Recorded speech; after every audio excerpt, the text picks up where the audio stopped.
de haber alcanzado un mínimo histórico de repetición. Estamos hablando de un 4,7%, eso equivale a 11.688 niños, y equivale también a, bueno, ciertos desafíos que aún en este descenso se siguen manteniendo, ¿no? Y es la correspondencia de mayor repetición en zonas más vulnerables. Yo diría que la mejor noticia es haber consolidado una tendencia a larga data. Uruguay lleva 20, 30 años de caída sistemática de la repetición sin deterioro de los aprendizajes, es decir, aún en periodos de mejora de aprendizaje o de niveles relativamente similares, homogéneos de aprendizaje, se fue logrando abatir la repetición y tener una realidad bien distinta a la que teníamos, por ejemplo, en los 60.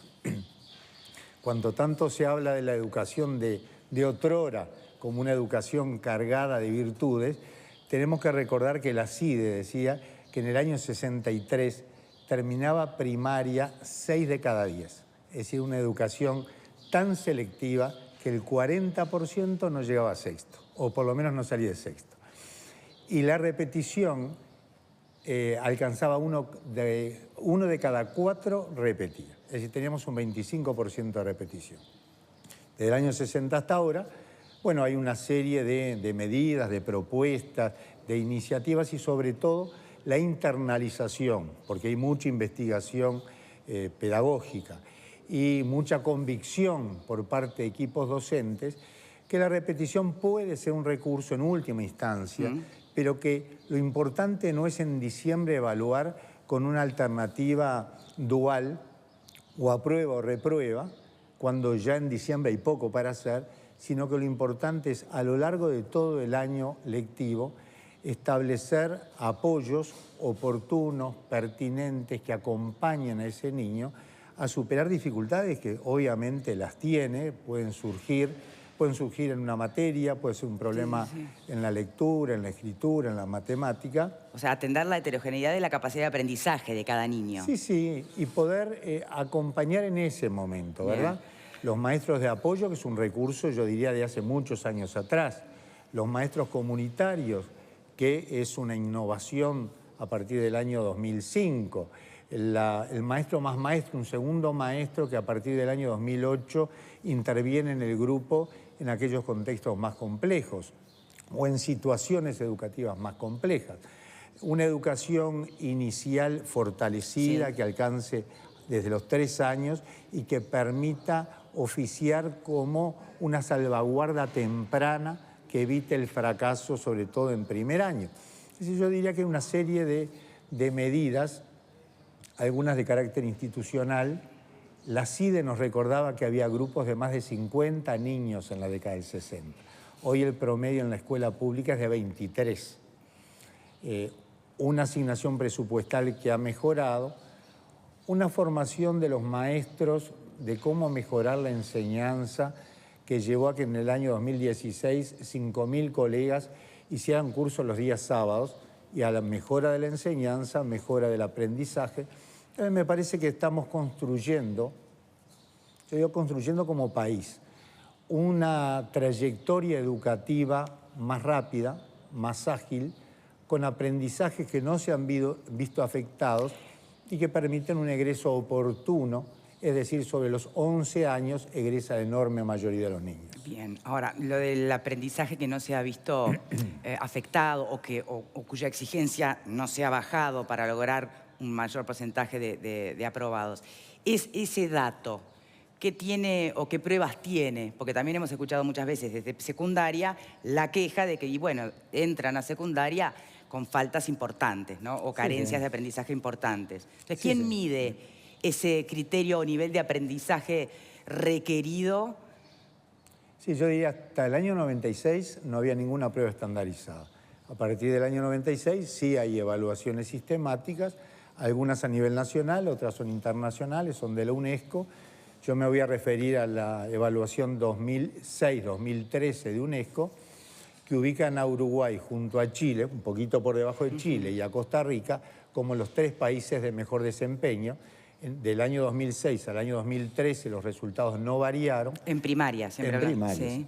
En el año 2006 teníamos una repetición que más o menos era el doble que del año 2013. Por eso digo, no hay un gran avance, no hay avances notorios en los aprendizajes y hay una mejora en las trayectorias de los niños con menos repetición. Bien. ¿Qué hay del famoso pase social? Que también es otra de las explicaciones desde quienes cuestionan este dato de la repetición mínima histórica como la gran novedad.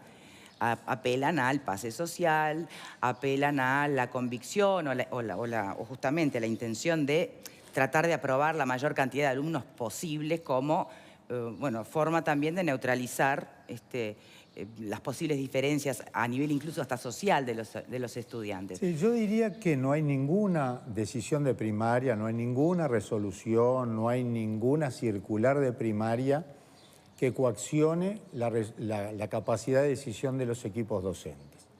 Por otro lado, creo que el magisterio uruguayo tiene una fortaleza profesional, gremial y sindical que haría muy improbable que se aviniera a una directiva que dispusiera que hay que promover al 90% o al 100%.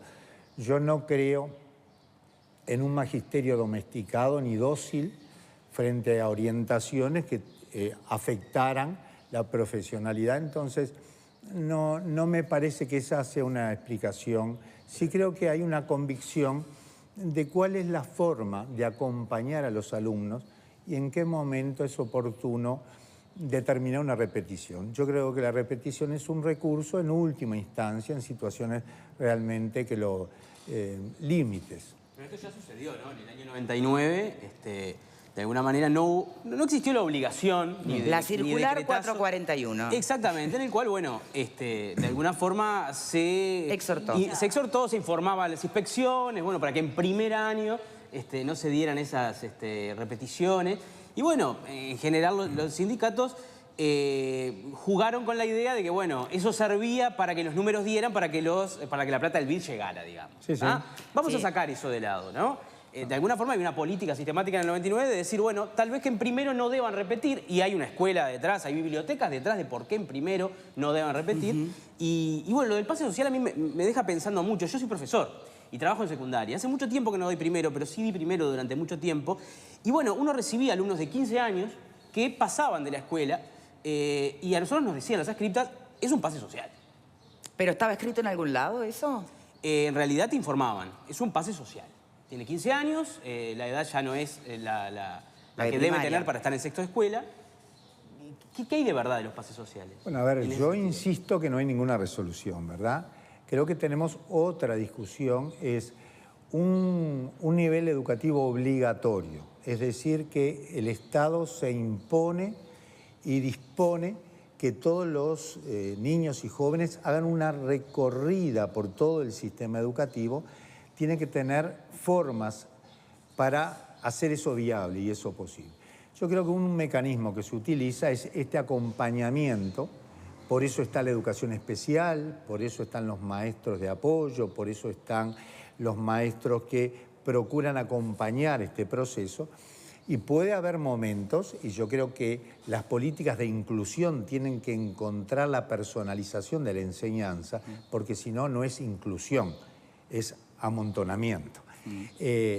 Las políticas de inclusión tienen que saber que ese alumno que recorrió primaria teniendo dificultades de aprendizaje, que con estos apoyos llegó a sexto, tiene el derecho y además el Estado le impone la obligación de continuar en la educación media, alcanzando el máximo de sus potencialidades y no asegurando que sepa hacer la raíz cuadrada. Digo, estoy poniendo situaciones extremas. Creo que la flexibilidad curricular que habilita una trayectoria educativa completa que coadyuve al desarrollo pleno de la personalidad de los alumnos es un derecho de todos los niños y de todos los jóvenes. ¿Y cómo evitar que eso se pueda llegar a traducir, aún en la mejor de las intenciones y en la más certera aplicación de este concepto, de que no se traduzca en que le estamos pasando el fardo a secundaria? Porque yo creo que lo que estamos haciendo es habilitando nuevas oportunidades de aprendizaje con niños que tienen, o con jóvenes que tienen edades e intereses similares.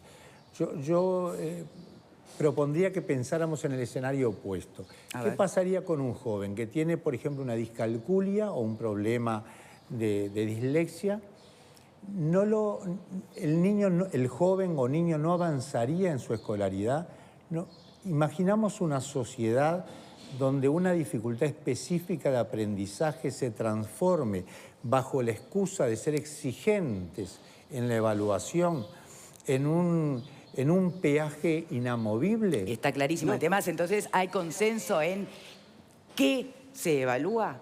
Porque ahí estaría la clave. Vamos a estar evaluando la capacidad secuencial que tiene un alumno de evolucionar en el ciclo primaria y no vamos a fijarnos si tiene dislexia o si tiene cualquier otra problemática que dificulte el aprendizaje. ¿Qué estamos evaluando? Yo lo planteo y ahora todos suyos. Parecen no dar un poco la razón a la continuidad de ese proceso, porque cuando se ingresa a secundaria el nivel de repetición es mucho mayor, aún en lugares donde en la escuela del barrio el nivel de repetición es de 1%, y luego se va al ciclo básico y el nivel de repetición es de un 30%. Entonces, por ejemplo, me pregunto, ¿en qué quedó aquella idea que el presidente manifestó el 1 de marzo cuando asumió de hacer un ciclo que llegara hasta los 14 años y que, bueno, tuviera un nivel más bajo de repetición y un aprendizaje, un seguimiento para el aprendizaje de ese alumno más cercano? Sí, sí. A ver, ahí teníamos el proyecto de tránsito educativo, se trabajó bastante estos años y ahora vamos a hacer un pequeño salto de carácter institucional.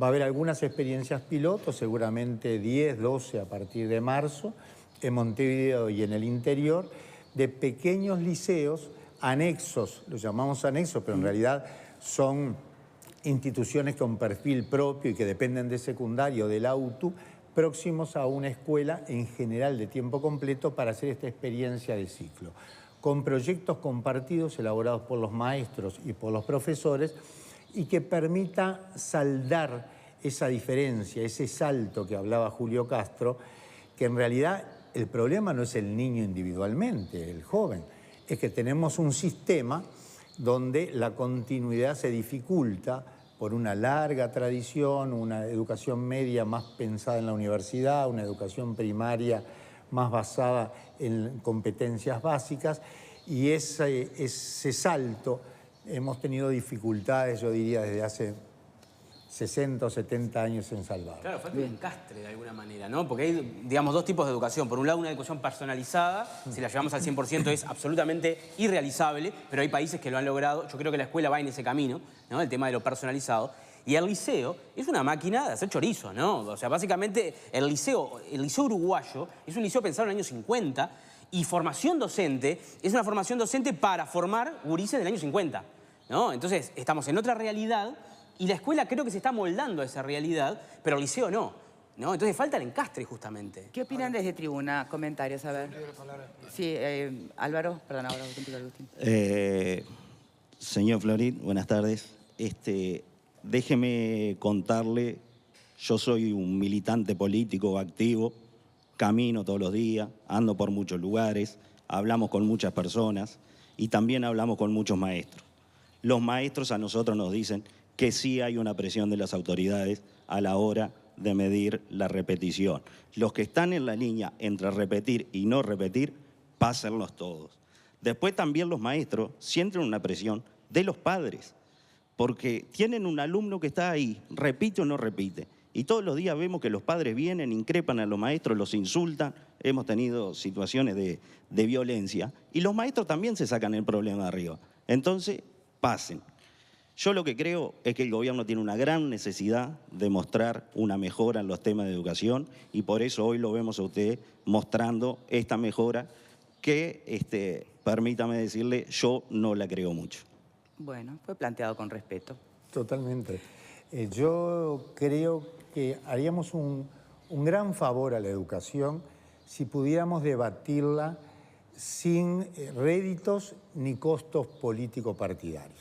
Yo comencé refiriéndome al año 63, gobierno blanco.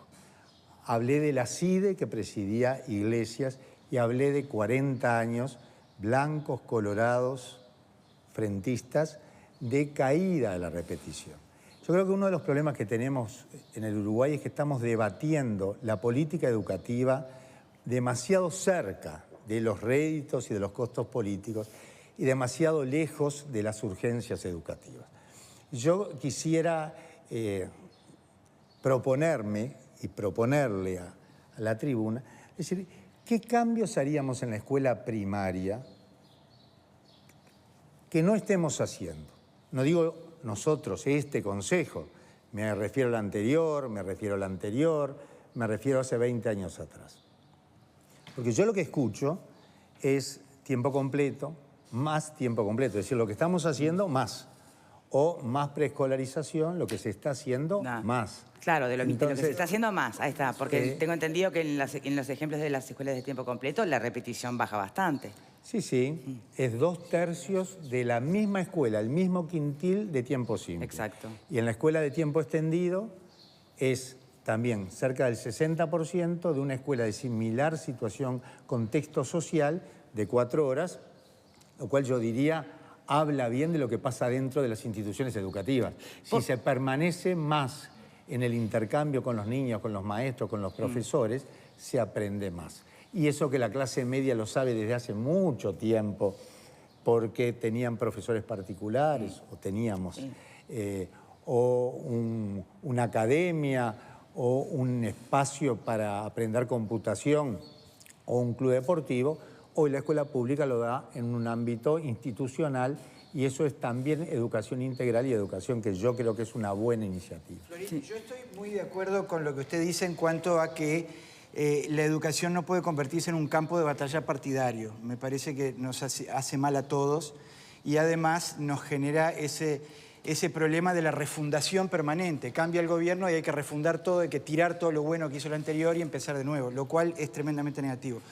Lo que sí me parece importante es escuchar su opinión sobre los dos aspectos que claramente repercuten en la calidad del proceso de primaria actual, que si usted admite que son dos procesos surgidos con la reforma de Rama, que fue una reforma política, que fue una reforma impulsada por un partido político en ese momento, cuando gobernaba Sanguinetti, y que significa la preescolarización, que en la época de Rama era de 4 años y ahora creo que hemos llegado a 3, felizmente, y las escuelas de tiempo completo que fueron duramente criticadas en su momento desde un punto de vista de político partidario. ¿Usted está de acuerdo que esos dos logros de la administración Rama son importantes para los buenos resultados que tenemos hoy?